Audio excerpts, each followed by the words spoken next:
I'm only 8 pixels small, and in this series we're gonna find out if I can still beat Minecraft. I started out day 1 like any other new Minecraft world, killing trees, but I quickly discovered that I couldn't even reach the 3rd block to chop down the whole tree.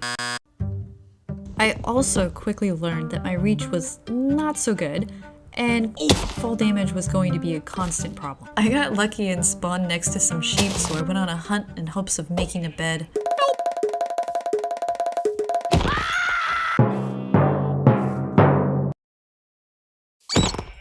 It was at this point that I realized I would need a ladder to climb up even 1 block. I'll be honest, I'm not sure if I can beat the game like this. Yeah.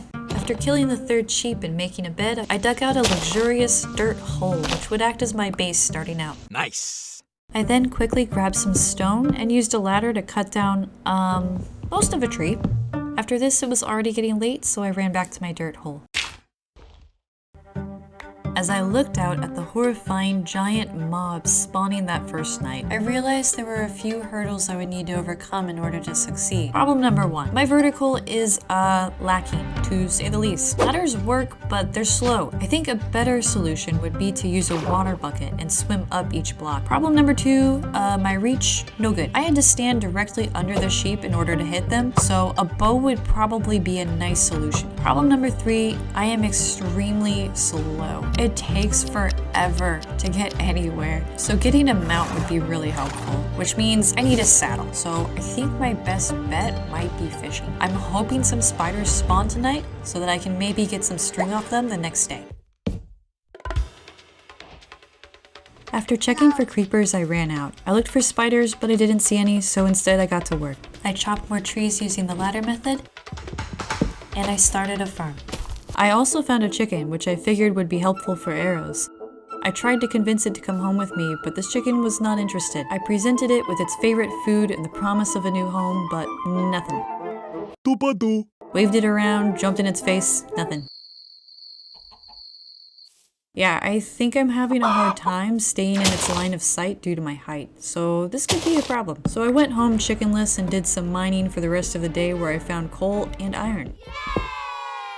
I used that iron to make a bucket and a shield. I think this is the first time I've not immediately made an iron pickaxe to start, but the bucket is important. I also got into a staring contest with an Enderman.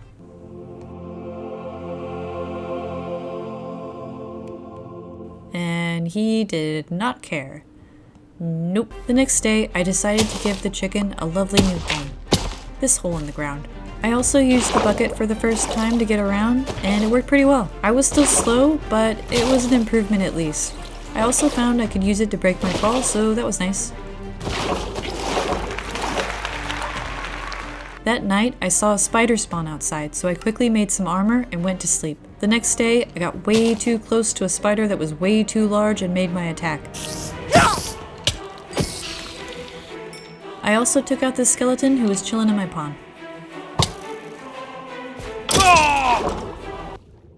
Now that I had some string, I made a fishing rod. I was torn whether I should craft a bow first or a fishing rod, but ultimately I decided on the fishing rod. Now I had a source of food and the chance to get a saddle from fishing. Later that day, I went out to work on the farm for a bit, and a wandering solicitor spawned right on top of me. I tried to see his trades, but he wouldn't even look at me. So I did what anyone would do in a situation like that. Murder.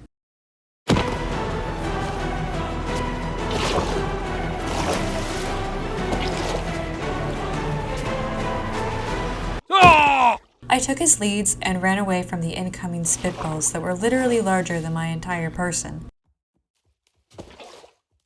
Eventually, I made peace with the llamas and brought them back to their new home, where I then tamed them.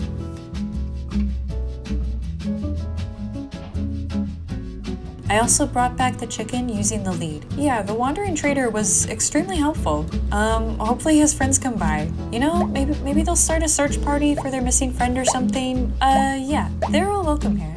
I decided the llamas might be helpful for travel, so I decided to breed them as well. And now we had a little family of these beautiful, majestic beasts. Now that I had some basic resources, it was time to start building our base. So my idea for the base is, I'm gonna live in a tree. But that tree is going to have a lookout area at the top and a hub down below with storage, a mine, etc. I think I'd also like the hub to extend out to different areas, like maybe a farm over here and a villager trading hall and stuff.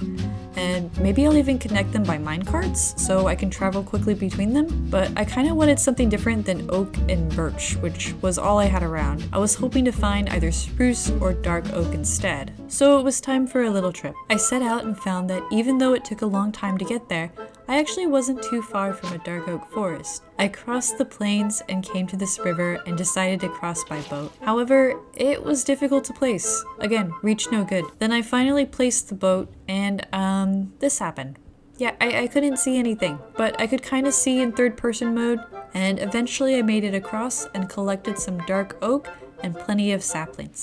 After I got back, I planted the treehouse and started making a fence because I didn't really feel like dealing with any surprise guests. I then started making a 3x3 base for the tree and an entryway. Next, I started laddering up to the top where the lookout would be. Once I got to the top, I cleared out a little space for the lookout. After I finished filling in the tree, I started digging down to build the hub.